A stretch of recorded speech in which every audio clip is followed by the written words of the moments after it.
Captain Jake Morrison stood on the bridge of the Terra Nova, watching the massive alien ships appear on his screens. The vessels were bigger than anything humans had ever built.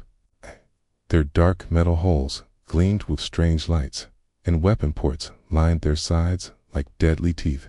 "Sir, we're getting a transmission," said Communications Officer Tony Blake from his station.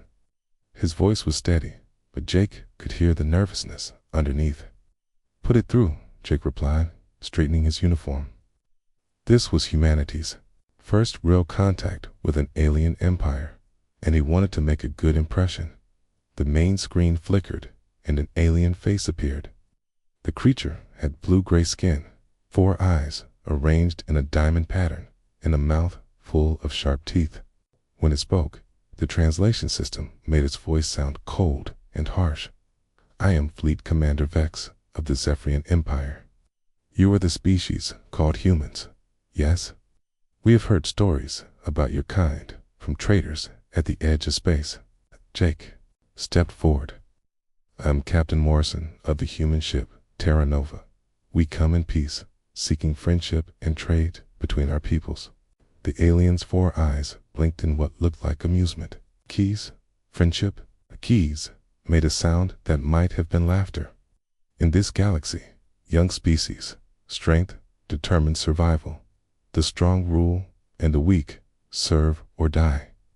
Dr. Lisa Grant, the ship's science officer, moved closer to Jake. She had studied every piece of information humans had gathered about alien races. "Captain," she whispered, "their culture is based entirely on military power. They respect only force." Commander Ryan Kelly, the tactical officer, checked his weapons panel. "Sir, they have us outgunned about 50-1. They want to fight. We're in serious trouble." Vex continued speaking. "Your species interests us, humans. Our scouts report that you have spread too many worlds in a short time. This shows promise. But before we decide whether to trade with you or conquer you, you must prove your worth." "What kind of proof do you want?" Jake asked, though he was already afraid of the answer. "A demonstration of military skill. Your 3 ships against 3 of ours. A simple combat exercise. If you fight well, we may consider you worthy partners. If you fight poorly," Vex showed his teeth, "well, that will also tell us what we need to know." Jake looked around his bridge. Okay, his crew was good, but they were explorers and scientists, not warriors. The Terra Nova carried weapons, but they were meant for defense against pirates or dangerous space creatures, not military combat with an advanced alien empire. "Give us a moment to prepare," Jake said. The alien nodded. "You have 10 minutes. The screen went dark, and Jake immediately called his senior officers together. "Options?" he asked. Ryan shook his head. "We can't win a straight fight. Their ships are faster, stronger, and have better weapons. Even if we get lucky and damage one, the other 2 will destroy us." Lisa looked thoughtful. "Wait, what if we don't try to win?" "What do you mean?" Jake asked. "They want to see how we fight, right? What if we show them exactly what they expect to see? Humans are new to space. We're supposed to be primitive compared to them. Maybe we should act like it." Tony looked confused. "You want us to lose on purpose?" "Not lose," Lisa said carefully. "Just ... not win the way they expect. If we fight like amateurs, they'll think we're harmless. That might be better for humanity in the long run." Jake understood immediately. If they think we're no threat, they might leave our colonies alone while we build up our real defenses. "Exactly," Lisa nodded. "But we have to make it look convincing." Ryan was already thinking like a tactical officer. "We could miss our shots, make it look like our targeting systems are bad, or our gunners are poorly trained. How do we explain surviving if we're that incompetent?" Tony asked. Jake smiled grimly. "We get lucky. Beginners sometimes do. We'll fire wildly, miss everything. But maybe 1 or 2 random shots will force them to dodge. They'll think we're too pathetic to bother destroying." The 10 minutes passed quickly. When Vex appeared on screen again, Jake tried to look nervous and uncertain. "We're ready for your test," Jake said. "Excellent. Right. Move your ships to the coordinates we're sending." "Okay." The exercise begins in 5 minutes. The 3 human ships, Terra Nova, New Hope, and Starseeker, moved into position. They were small and plain compared to the sleek Zephyrian vessels. The alien ships looked like predators preparing to hunt. "Remember?" Jake said over the comm to the other human captains. "We're supposed to be new at this. Fire at their ships, but miss by a lot. Make it look accidental." "This feels wrong," Captain Beth Warner of the New Hope replied. "Running from a fight? We're not running," Jake said. "We're thinking ahead." The exercise began. The Zephyrian ships moved in perfect formation, their weapons charging with deadly precision. The human ships spread out, trying to look like they knew what they were doing, but failing. "Fire," Jake ordered. The Terra Nova's weapons launched, sending energy beams and missiles toward the enemy ships. But every shot missed by hundreds of meters. Some went too high, others too low. One missile spun wildly off course and exploded harmlessly in empty space. The other human ships did the same. Their weapons fired constantly, filling space with deadly energy. But not a single shot came close to hitting a Zephyrian vessel. On the alien command ship, Vex watched in amazement. "Are they trying to hit us?" His weapons officer, a younger Zephyrian named Krill, checked his sensors. "Sir, their targeting systems seem to be completely broken. They're firing in random directions." "Perhaps their gunners are blind," another officer suggested, causing laughter on the bridge. The human ships kept firing and missing. Tay moved clumsily, bumping into each other and spinning out of control. It looked like complete chaos. "Sir," Krill reported, "one of their missiles is heading toward that asteroid field." Vex watched as a human missile struck a large asteroid, breaking it apart. The debris spread out in a cloud of rock and metal. "Pathetic," Vex said. "Can't even tell the difference between a target and a space rock." Okay. What Vex didn't see was the tiny device hidden inside that missile. As the asteroid broke apart, the device activated and began scanning the local area, recording everything it saw. It was so small and well hidden that the Zephyrian sensors couldn't detect it. On the Terra Nova, Jake watched his weapons officer, Lieutenant Sam Torres, work at his station. Every missed shot was carefully calculated. The targeting computer wasn't broken.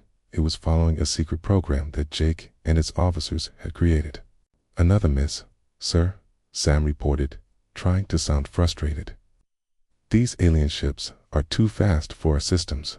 Jake nodded, playing his part. "Keep trying. Maybe we'll get lucky." Okay. But Jake wasn't hoping for luck. Each missed shot was placing a small, advanced device somewhere in space. The devices were disguised as weapon fragments or random debris. To the aliens, they looked like evidence of human incompetence.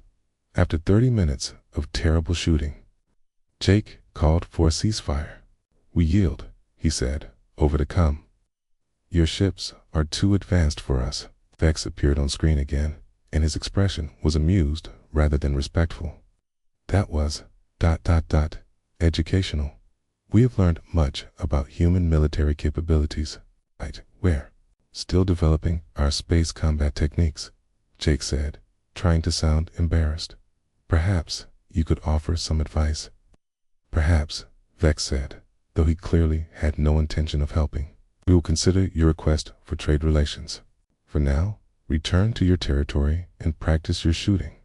The screen went dark and the Zephyrian ships moved away, the commanders laughing about the ridiculous humans who couldn't hit the broadside of a space station. As soon as the aliens were gone, Jake's bridge crew dropped their act.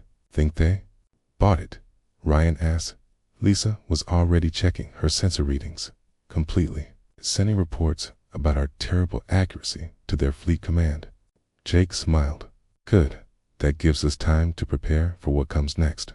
What do you mean, sir? Tony asked. Jake looked out at the stars, where dozens of tiny devices now floated, visible to alien sensors, but connected to a network that would soon span the galaxy. Phase 1 is complete, Jake said quietly. They think we can't aim. We showed them that we were never aiming at them in the first place. 3 weeks after the encounter with the Zephyrians, news of humanity's poor shooting skills had spread across half the galaxy. In the Grand Council chambers of the Galactic Trade Federation, alien representatives from dozens of species gathered to discuss the new human problem. Ambassador Deck of the Altarian Republic stood at the speaking platform, his tentacles waving as he addressed the crowd. Fellow beings, we must decide how to handle these humans. The Zephyrian reports are quite clear. Their military capabilities are laughably weak. A tall, insect-like creature from the hive worlds clicked its mandibles. Perhaps we should be grateful. At least they pose no threat to established trade routes. But they are expanding rapidly, Deck continued. Just 50 years, they have spread to over 200 worlds. If they cannot defend themselves, stronger species might take their territory by force. In the back of the chamber, Zephyrian Representative Commander Dax spoke up. We have offered to provide military protection in exchange for mining rights to their resource-rich worlds. They would benefit from our guidance. The other aliens murmured agreement. It seemed like a reasonable solution. The humans would get protection, and the stronger species would gain access to valuable resources. What none of them knew was that Colonel Amy Patterson and her team were listening to every word from a hidden observation post on the station's outer ring. They're planning to carve us up like a dinner, said Lieutenant Peter Collins, monitoring the alien communications. The Zephyrians want our mining worlds. The Altarians want our agricultural planets. And the hive worlds want our manufacturing systems. Amy nodded grimly. She was a small woman with sharp eyes and graying hair. But her reputation as a strategic planner was known throughout human space. That's exactly what we wanted them to think. How are our deployments going? Engineer Maria Santos pulled up a holographic display showing dozens of star systems. We have teams in position in 47 systems now. Every time we encounter alien patrols or traders, we put on the same show. Bad shooting, missed targets, embarrassed apologies. And the real work? Amy asked. Maria smiled. Each missed shot delivers another piece of our network. We now have monitoring stations in every major alien trade route, listening posts near their military bases, and scanning devices in their communication relays. Peter looked up from his console. Colonel, we just got word from Captain Morrison. He's had 3 more encounters with different alien species. Each time, they laughed at human weapon accuracy and sent reports back to their governments about how harmless we are. Perfect, Amy said. What about Dr. Grant's research? She's been busy, Maria replied, bringing up another display. Every alien we encounter gives us more biological and technological data. She's found weaknesses in their computer systems, vulnerabilities in their ship designs, and flaws in their communication networks. Dr. Lisa Grant had indeed been working around the clock since returning from the first Zephyrian encounter. In her laboratory aboard the research station Deep Space 7, she studied every piece of information they had gathered about alien technology. Zephyrians relied too heavily on centralized command systems. She explained to her assistant, Dr. Karen Phillips, if we could disrupt their main communication hubs, their entire fleet would be cut off from coordination. Karen nodded, taking notes. What about the other species? The Altarians have a weakness in their power grid design. A specific frequency pulse could cause cascading failures across their entire network. The hive worlds are even more vulnerable. Their collective consciousness depends on quantum entanglement communicators. Disrupt those, and they lose their ability to coordinate. Lisa pulled up images of alien weapons and ships. But here's the interesting part. They all assume that direct weapon fire is the only way to fight. They put all their defenses against missiles, and energy beams. They never considered that the real threat might come from something they ignore completely. Meanwhile, in the Outer Rim territories, human ships continued their embarrassing encounters with alien forces. Captain Susan Miller of the cargo vessel Prairie Wind was just finishing another failed combat exercise with a Hive Worlds patrol. "Sorry about that," Susan said over the radio to the alien commander. "Our targeting computer must be acting up again.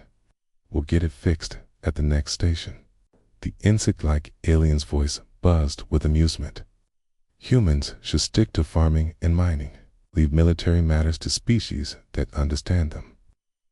"You're probably right," Susan agreed, sounding defeated. "We're still learning," said the alien. Ships moved away. Susan turned to her weapons officer. "How many devices did we deploy?" 12, Captain. All disguised as missile debris or targeting system malfunctions. They are already beginning construction of monitoring and relay stations using materials from nearby asteroids." Susan nodded. "Good work. Signal the next convoy. Tell them to avoid this sector for 6 months while our new installations get established." Cross human space, similar scenes played out dozens of times each week. Human merchant ships, exploration vessels, and even passenger transports encountered alien patrols. Each meeting followed the same pattern.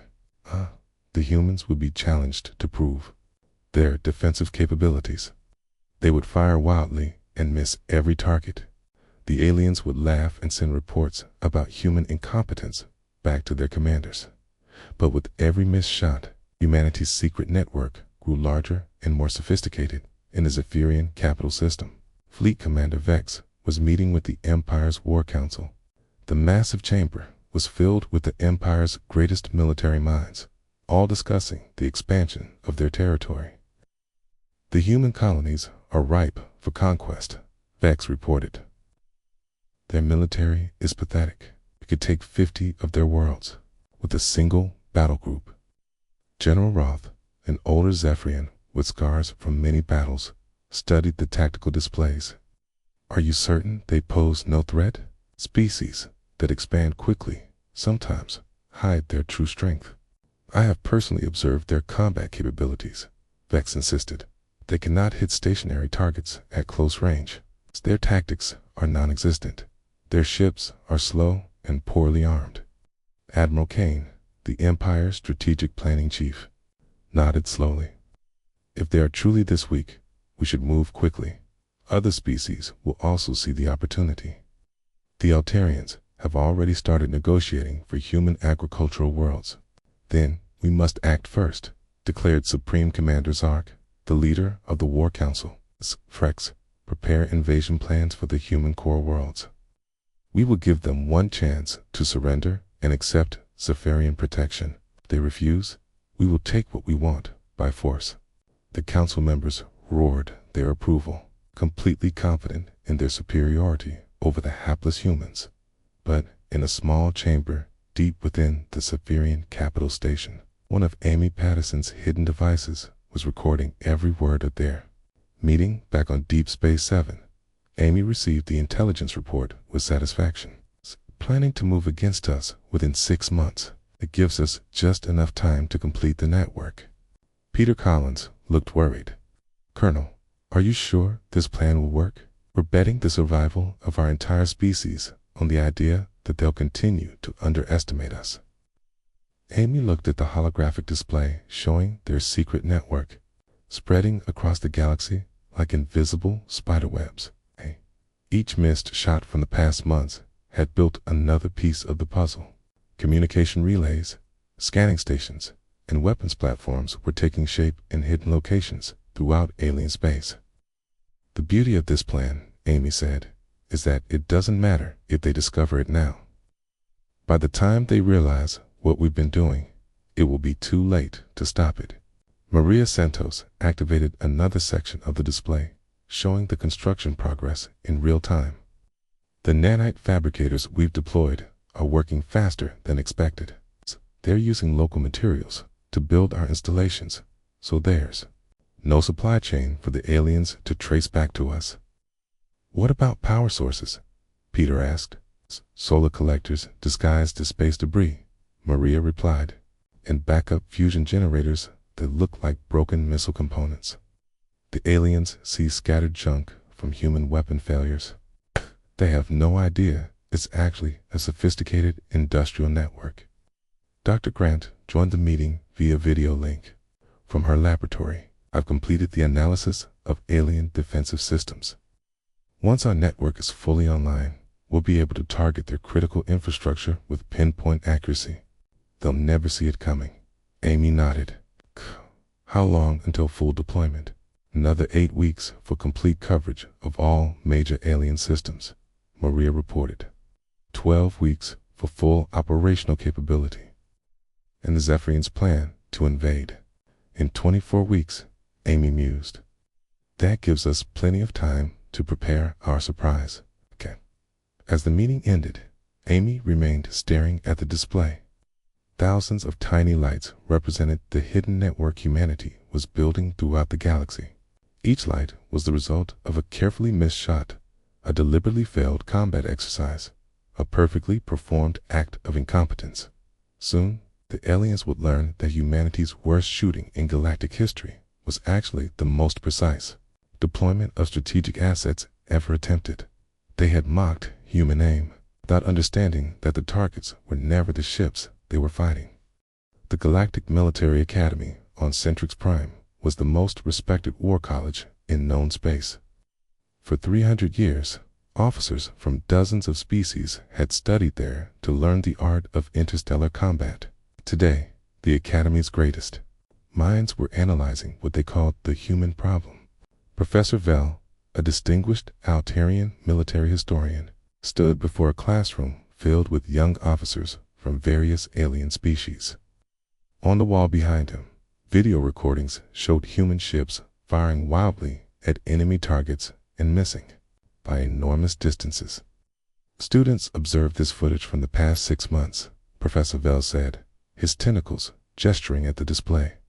We have documented over 400 separate combat encounters between human vessels and various fleet forces. In every single case, human accuracy rates are below 5%. A young Zephyrian officer raised her hand. Professor, how is it possible for any species to be this bad at targeting? Even random firing should hit something occasionally. Kaiser Vell nodded approvingly. An excellent question, Cadet Nix. Our analysis suggests 3 possibilities. First, human weapons. Technology is fundamentally flawed. Second, their training methods are completely inadequate. Third, there may be some biological limitation that prevents humans from accurately judging distance and movement in space. Another student, this one from the Hive Worlds, clicked his mandibles thoughtfully. Could they be doing this deliberately? Classroom erupted in buzzing, chittering, and other sounds of alien laughter. Professor Vell waited for quiet before responding. That theory has been considered and rejected, he said. What possible strategic advantage could come from appearing incompetent? In galactic politics, weakness invites conquest. No rational species would deliberately make themselves appear vulnerable. What Professor Vell and his students didn't know was that Lieutenant Commander Nick Hayes was sitting in the Academy's computer center, having gained access through forged credentials. His fingers moved quickly across the keyboard as he downloaded every piece of military intelligence the Academy had gathered about human combat performance. They've been analyzing us like lab animals, Nick muttered to himself as he copied files. Wait until they see what we've really been doing. Nick was one of Colonel Patterson's most trusted operatives. His job was to monitor alien intelligence, gathering, and ensure that humanity's deception remained convincing. As he worked, his communication device buzzed with an encrypted message. Network activation in 72 hours. Prepare final phase documentation. Nick smiled. After months of playing the fool, it was almost time to reveal the truth. 3 star systems away, Engineer Maria Santos stood in the main control room of a hidden facility built inside a hollowed-out asteroid. Straight. The room hummed with activity as dozens of technicians monitored displays showing thousands of tiny lights scattered across the galaxy. Status report, Maria called out. Network coverage is now at 96%, replied Tech Sergeant Carl White. We have active nodes in every major alien system and most minor ones. Power levels, Maria asked. All stations are running at full capacity, answered another technician. The solar collectors and fusion generators are providing more than enough energy for current operations. Maria walked to the central display, which showed a three-dimensional map of local galactic space. What looked like random, scattered debris was actually the most sophisticated spy and weapon network ever created. Begin final systems check, she ordered. I want every node tested and verified operational within the next 48 hours. Back on Deep Space 7, Dr. Lisa Grant was putting the finishing touches on her analysis of alien weaknesses. Her laboratory was filled with holographic displays showing alien ship designs, communication systems, and infrastructure layouts.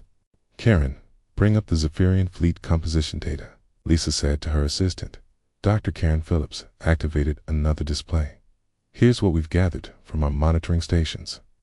The Zephyrians have concentrated most of their military forces into battle groups for the upcoming human invasion.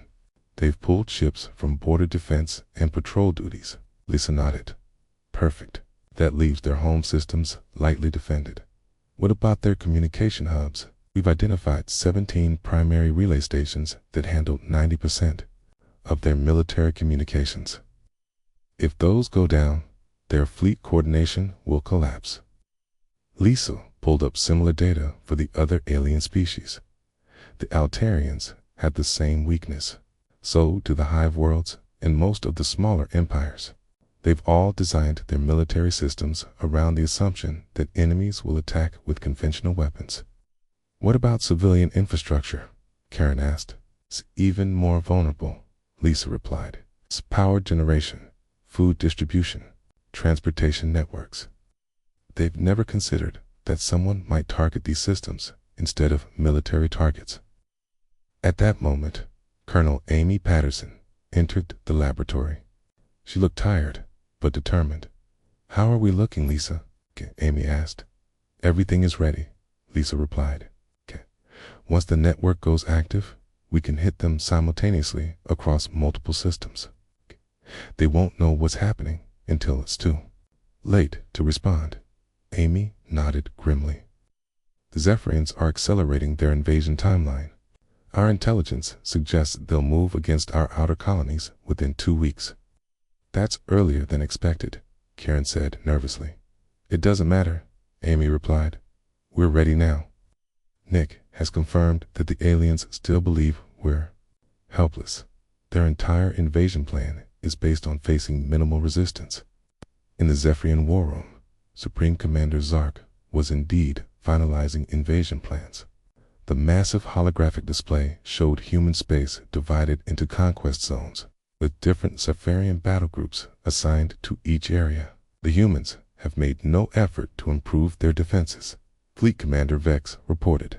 The latest encounters show the same pathetic accuracy rates. If anything, they're getting worse.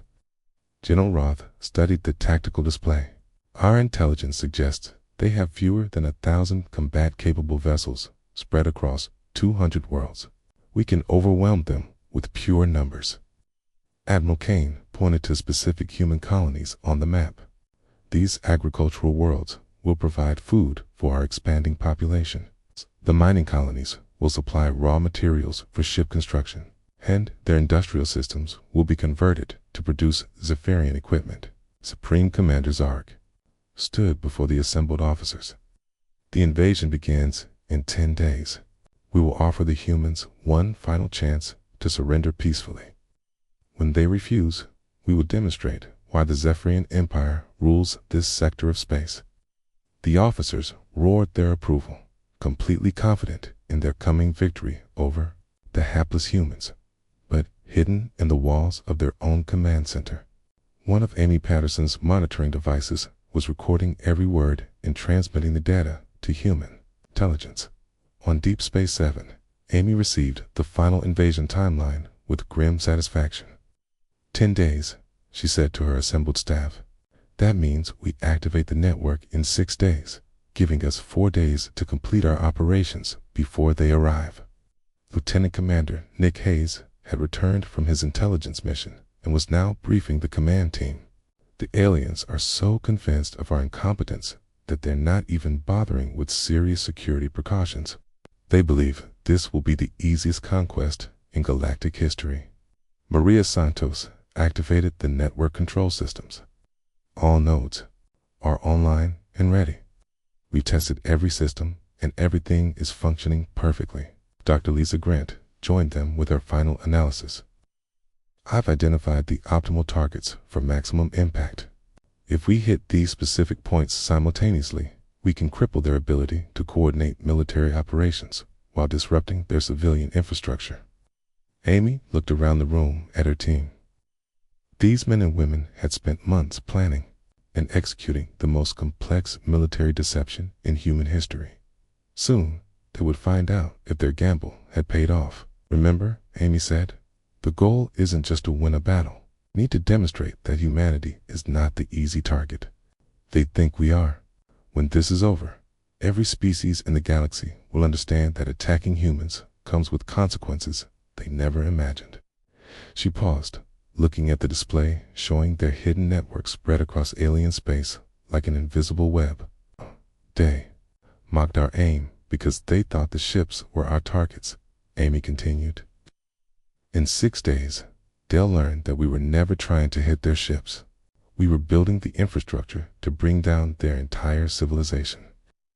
The room fell silent as the magnitude of what they had accomplished sank in. Thousands of missed shots, hundreds of embarrassing encounters, months of appearing foolish and incompetent. All of it had been leading to this moment. Final network activation begins in 72 hours, Amy announced. After that, the galaxy will never underestimate humanity again. As her team dispersed to make final preparations, Amy remained alone in the command center, staring at the display that showed their secret network.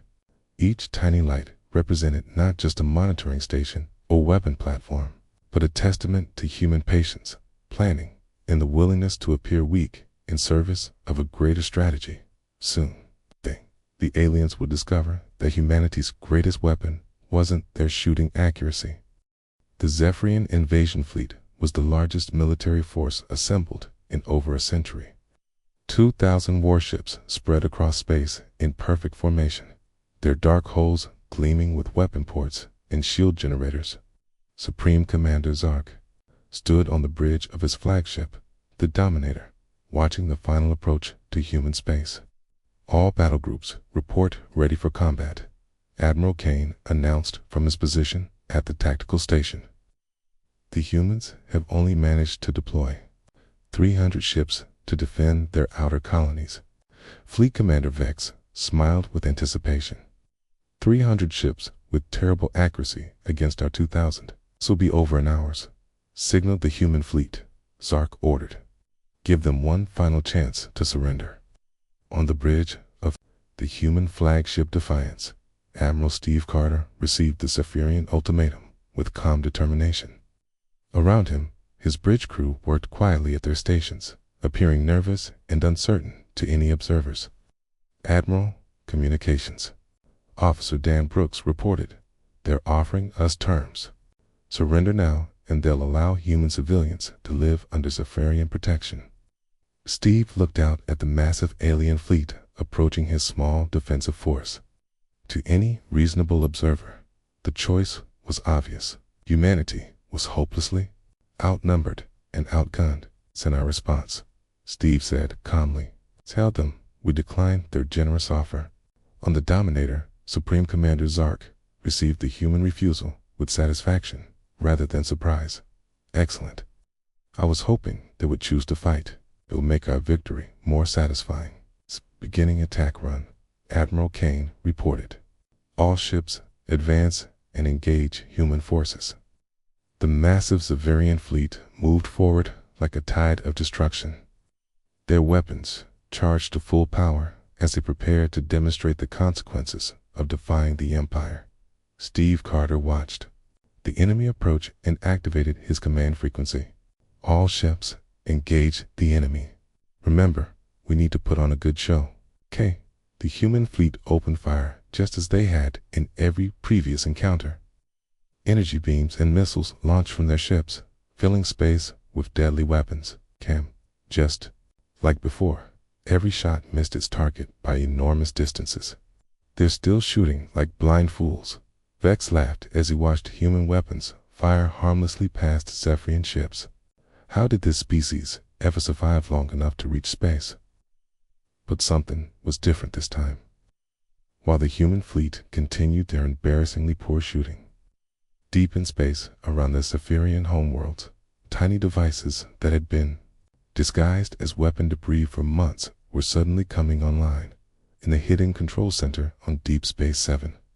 Colonel Amy Patterson stood before the main display as thousands of status lights shifted from yellow to green.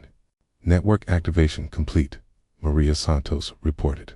All nodes are online and responding. Targeting systems locked onto primary objectives, Dr. Lisa Grant announced from her station.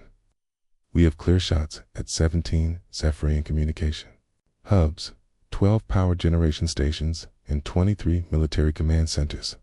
Amy took a deep breath. After months of planning and preparation, the moment had finally arrived. Begin Phase 1. Take down their communications. Cross Zephyrian space. The hidden devices that had been ignored as harmless debris suddenly revealed their true purpose. Energy weapons that had been slowly constructed from local materials, powered up and fired at precisely calculated targets on the Zephyrian capital world. General Roth was monitoring the invasion from the central command bunker when every screen in the facility suddenly went black. What's happening? He demanded. A technician frantically worked at his console. We've lost contact with the invasion fleet. All communication relays have stopped responding. Its backup systems also down, sir. It's like someone destroyed every relay station simultaneously. General Roth felt the first cold touch of fear. That's impossible. Those stations are scattered across dozens of systems. No enemy force could attack them all at once. The attacks were just beginning. In system after system, Zephyrian infrastructure began failing as the hidden human network struck with surgical precision. Power plants that supplied energy to military bases suddenly exploded as their control systems were overwhelmed by carefully designed computer viruses. Shipyards building new warships found their construction systems corrupted, causing half-built vessels to tear themselves apart. Transportation networks that moved supplies to the fleet shut down as their navigation computers received conflicting instructions. The Altarian Republic was experiencing similar chaos. On their capital world, Ambassador Deck was in an emergency meeting when the lights went out. Report, he ordered his aide. Sir, our power grid is failing across multiple systems. Something is attacking our infrastructure, but we can't identify the source. In the hive worlds, the collective consciousness that linked all their people suddenly began fragmenting as the quantum communication devices that connected their minds were systematically destroyed by invisible attackers. The smaller alien empires faced the same coordinated assault. Critical systems failed one after another as the network of devices that had been hidden in plain sight for months revealed its devastating purpose.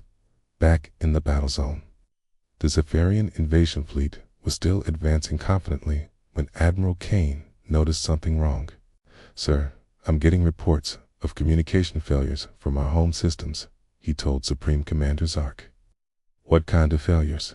Zark asked, his attention still focused on the pathetically poor human shooting. Complete blackouts, sir. We've lost contact with Fleet Command, supply bases, and reinforcement squadrons. Zark frowned. Check our relay equipment.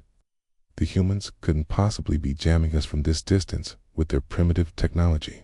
But as Kane ran diagnostics on their communication systems, More alarming reports began arriving from the few functioning channels they had left. "Sir," Kane said, his voice showing the first signs of concern, "we're receiving emergency signals from our home world. They're reporting coordinated attacks on infrastructure targets." Attacks. Zark turned away from the tactical display showing the ongoing battle. "What kind of attacks? Who's attacking them?" "None, sir. Reports are fragmentary, but it sounds like our power stations, communication hubs, and military facilities are being destroyed by weapons fire from unidentified sources." For the first time since the invasion began, Zark felt uncertainty creep into his mind. "That's impossible. Our intelligence shows no other military forces in the region. The humans are all here, shooting at us with their usual terrible accuracy." As if summoned by his words, another volley of human weapons fire streaked past the Zephyrian fleet, missing by hundreds of kilometers. But now, Zark was beginning to wonder if those misses were really as accidental as they appeared in the human control center. Amy Patterson was coordinating the most complex military operation in galactic history. "Phase 2, begin targeting military installations," she ordered. "Acknowledged," Lisa Grant replied. "Weapons platforms are locking onto Zephyrian fleet bases and shipyards." Across alien space, the hidden network shifted its focus to military targets. Bases that had been stripped of ships for the invasion found themselves under attack from weapons that seemed to appear out of nowhere. Space stations exploded as their reactor cores were overloaded. Shipyards that had been building vessels for decades were reduced to scrap metal in minutes. Phase 3, Amy continued, disabled their supply lines. The network struck again, this time targeting the logistics that kept alien civilizations running. Cargo ships carrying supplies to the invasion fleet suddenly found their navigation systems corrupted, sending them off course into empty space. Fuel depots that supplied the fleet's energy needs detonated as hidden explosives that had been disguised as sensor equipment activated on the Dominator. Chaos was spreading through the bridge as more reports arrived. "Sir, we've lost contact with 3 supply convoys," Admiral Kane reported, his voice tight with stress. "Fleet Base 7 has gone silent. Construction yards on 6 different worlds have reported catastrophic system failures." Supreme Commander. Zark stared at the tactical display, trying to understand what was happening. The human fleet was still in front of them, still shooting with laughably poor accuracy. But somehow, the Zephyrian Empire was under attack by an invisible enemy that struck with perfect precision. Kane continued, "I'm getting reports that similar attacks are happening to the Altarians, the Hive Worlds, and every other major power. Someone is coordinating simultaneous strikes across the entire galaxy." The terrible truth began to dawn on Zark. He looked at the human ships, still firing their wildly inaccurate weapons, and finally understood. "They're not trying to hit us," he whispered. "Sir?" Kane asked. "The humans," Zark said, his voice growing louder. "They're not trying to hit our ships. Those missed shots, all those months of terrible accuracy, they weren't aiming at us at all." Admiral Kane looked confused. "Then, what were they aiming at?" Before Zark could answer, the final phase of Amy Patterson's plan activated a teary piece of debris. Every scattered fragment, every bit of seemingly harmless junk that had resulted from months of human incompetence, suddenly revealed its true nature. The hidden devices that had been constructed throughout alien space powered up weapons, systems that had been slowly built using local materials. Supreme Commander Zark stood frozen on the bridge of the Dominator as reports of catastrophic failures poured in from across Zephyrian space. The mighty invasion fleet that had seemed unstoppable minutes ago was now trapped in enemy territory, cut off from support and surrounded by hidden weapons. "Stu, what are your orders?" Admiral Kane asked, his voice shaking with disbelief. Zark looked at the human fleet. still maintaining their act of firing wildly inaccurate shots. Now he understood that every missed beam and wayward missile had been precisely calculated to build the network that was destroying his empire. "Open the channel to the human flagship," Sark said quietly. On the bridge of the Defiance, Admiral Steve Carter received the incoming transmission with a slight smile. He had been waiting for this moment. "Supreme Commander Zark," Steve said as the alien leader's face appeared on his screen. "I'm surprised to hear from you. Shouldn't you be celebrating your easy victory over incompetent humanity?" Zark's 4 eyes studied the human admiral carefully. "How long have you been planning this?" "Planning what?" Steve asked innocently. "Just defending our territory with our famously poor shooting skills." "Stop the act," Zark said. "I know what you've done. The question is why you did it this way." Steve's expression became serious. "You want to know why we chose deception over direct confrontation? Very well. Lieutenant Brooks patched me through to all alien vessels in the fleet. Within moments, Steve's image was being broadcast to every ship in the massive invasion force. Thousands of alien officers watched as the human they had dismissed as inferior began to speak. "My name is Admiral Steve Carter of the Human Defense Force. For the past 8 months, you have observed human military exercises and concluded that we are helpless against superior alien technology. You were wrong. On Deep Space 7, Colonel." Amy Patterson watched the broadcast with satisfaction. The moment she had planned for so long was finally here. "Every shot you saw us miss was precisely aimed," Steve continued. "Every apparent malfunction was carefully orchestrated. Every embarrassing display of incompetence was performed by some of the best military minds our species has ever produced." In the Zephyrian fleet, officers looked at each other in growing comprehension and fear. Their easy conquest was turning into their worst nightmare. "But why?" asked Commander Vex, his voice broadcast from his ship. "Why not simply build a proper military and face us directly?" Steve smiled. "Because we studied you first. All of you. We learned that every species in this galaxy respects only direct military power. You judge enemies by the size of their fleets and the accuracy of their weapons. You never considered that there might be other ways to fight." Dr. Lisa Grant activated her station in the Hidden Control Center, bringing additional displays online that showed the full scope of the human network. "While you were laughing at our poor shooting," Steve continued, "we were learning everything about your technology, your strategies, your weaknesses. Every encounter gave us more information. Every missed shot placed another piece of our network." Captain Jake Morrison, who had started this whole deception months ago during the first Zephyrian encounter, joined the broadcast from the Terra Nova. "You made a critical error," Jake said. "You assumed that because we couldn't hit your ships, we couldn't hit anything. But we weren't aiming at your ships. We were aiming at your entire civilization."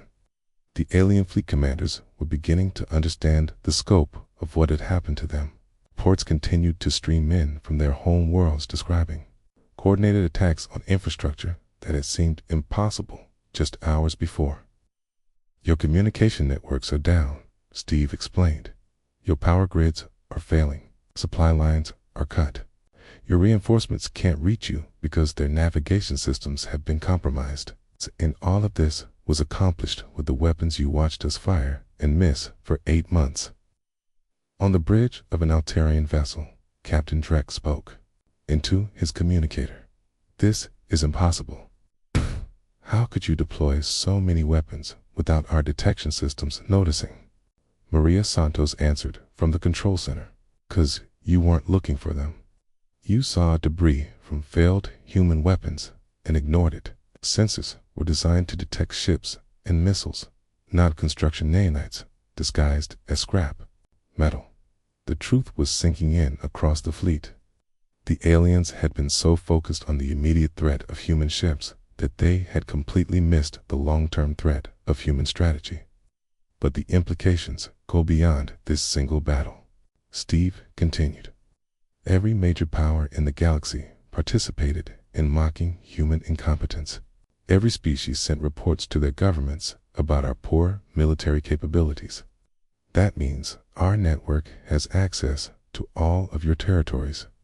In the Hive World's fleet section, Drone Commander Buzz transmitted frantically to his collective consciousness, only to receive fragmentary responses as their quantum communication network continued to fail. "We offer you a choice," Steve said. "You can continue this invasion and discover just how much damage our hidden network can do to your civilizations. Or you can withdraw your forces and negotiate a peaceful solution to our differences." Supreme Commander Zark looked around his bridge at officers who had gone from confident conquerors to confused and frightened soldiers in the span of an hour. "What guarantee do we have that you won't use this network against us if we withdraw?" Zark asked. Colonel Amy Patterson stepped into view on the broadcast. "You have the guarantee that we could have activated this network at any time over the past months. We could have crippled your civilizations before you ever organized this invasion. The fact that we waited until you attacked us should tell you something about human intentions." "You mean you're not interested in conquest?" asked an officer from the Hive Worlds. Amy shook her head. "Humans don't want to rule the galaxy. We want to be part of it, but we also want to make sure that no one sees us as easy targets for conquest." Dr. Lisa Grant added her voice to the broadcast. "We've studied your species for months. We know your strengths and weaknesses better than you know them yourselves. But we've also learned about your cultures, your histories, your achievements. We'd rather trade with you than fight you." The alien fleet commanders were silent for long moments as they processed what they had learned.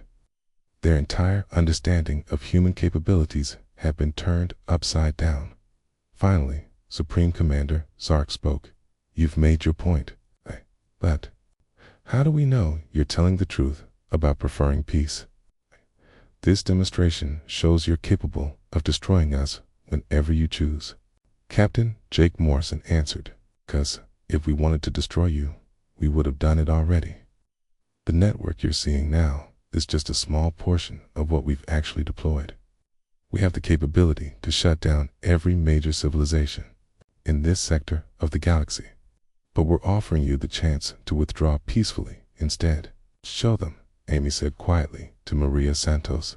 Maria activated additional displays, revealing the true scope of the human network.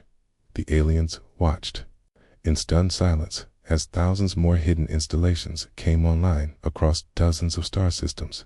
"This is what 8 months of missed shots actually accomplished," Steve said.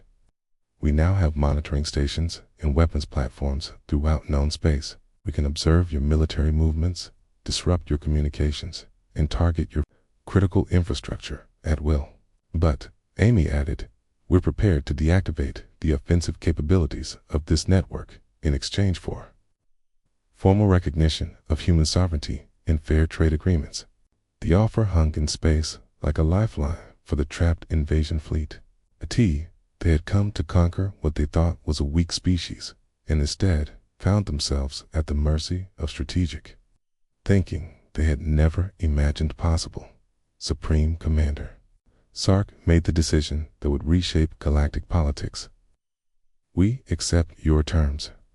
The Zephyrian Empire formally recognizes human independence and requests withdrawal of our forces to negotiate trade agreements." One by one, the other alien fleet commanders followed suit. The invasion was over before it had truly begun. Months later, the halls of the Galactic Trade Federation, the story of humanity's deception had become legend. Professor Vell updated his military academy curriculum to include a new section called Unconventional Warfare and the Importance of Long-Term Strategic Thinking. "Students," he would tell his classes, "remember the lesson of the humans. Never assume that your enemy's apparent weakness is real. Sometimes the greatest strength lies in convincing your opponents that you pose no threat while you prepare to defeat them utterly." Captain Jake Morrison often visited the academy as a guest lecturer. When students asked him how humans had developed such sophisticated deceptive tactics, his answer was always the same. We learned from our history, Jake would say. Humans have always understood that the strongest opponent isn't always the one with the biggest weapons. Sometimes victory goes to the one who thinks furthest ahead and is willing to appear weak while building real strength. The galaxy had learned a hard lesson about underestimating humanity. They had mocked human aim without understanding that the target was never the point. The real target had been their assumptions, their overconfidence, and their failure to recognize that there are many ways to win a war.